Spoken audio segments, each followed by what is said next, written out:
So we are delighted today to have Julia Winch join us. She is the founder of the Authenticity Guide and a frequent contributor, partner, collaborator, and friend of Speaker Dynamics. So, Julia, thank you so much for answering our three questions. Thank you so much, Karen. It's a pleasure to be here. Thanks for having me. So let me give people a little bit of background on who you are and your philosophy. So you call yourself a recovering perfectionist. That's right. You're a leadership and career coach, a speaker, and a workshop facilitator with a mission to empower emerging leaders to thrive. So Julia, she's worked in many different industries throughout her career, from corporate finance to healthcare operations, social impact consulting, and impact investing. But in each job she held, it became clear that each business problem was actually a people problem. So she fundamentally believes that a return to soft skills and human connection, both within ourselves and with others, will make humans happier and more productive. And she's worked with some really big names like Cisco, Lenovo, and Marriott. So, Julia, today I thought I'd talk to you about what has been a big challenge relative to the pandemic, which is team communication. So our three questions that we're going to discuss will be focusing on that. So let's begin just with what some of the issues are for teams as they're communicating remotely. What sort of trends are you seeing? Yeah, it's a great question. And I think the biggest issue that I see is management treating every person as equal with remote communication. And what I mean by that is no two people are going to have the same preferences in terms of how to best communicate with them remotely. And so having a comprehensive understanding of what that looks like for each team member is going to be really key for getting people through this time.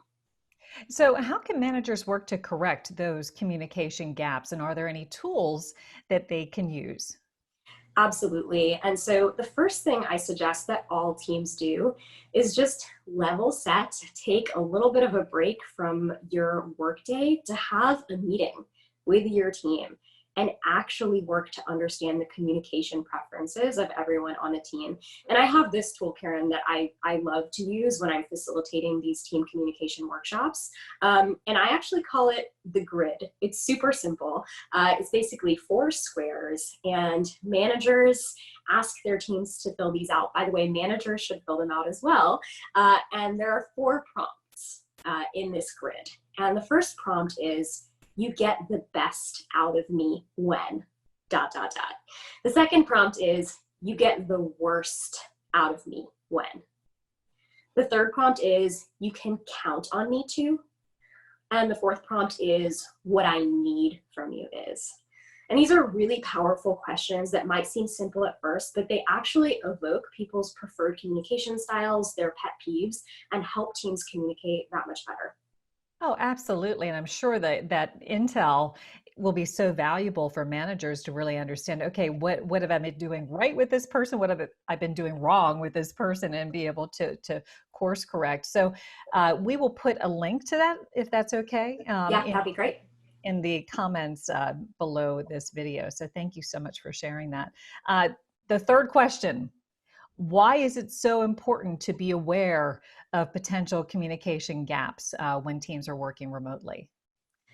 Yeah, this issue is so critical, especially now when we think about work-life balance and activities that people maybe used to engage in pre-quarantine, like being in public spaces, going out to eat. They simply don't have access to those outlets anymore. And so it's all that much more important for companies to take on the importance of understanding how team members communicate. I recently heard this quote that really resonated with me, and I think it will resonate with you too. The biggest kind of red flag for a company is when your most outspoken person is silent. Hmm. And what that tells us is there's disengagement happening, and the communication isn't happening in the right way. And so a kind of at worst consequence is losing people when you don't communicate with them correctly. At best, you retain them and you keep them excited and you keep them for the long haul. Well, and the costs of that are just, astronomical in so many different ways. So, Julia, thank you so much for taking the time to answer our three questions. And we wish you continued success as we all kind of navigate this next normal. You too, Karen. Thank you for having me.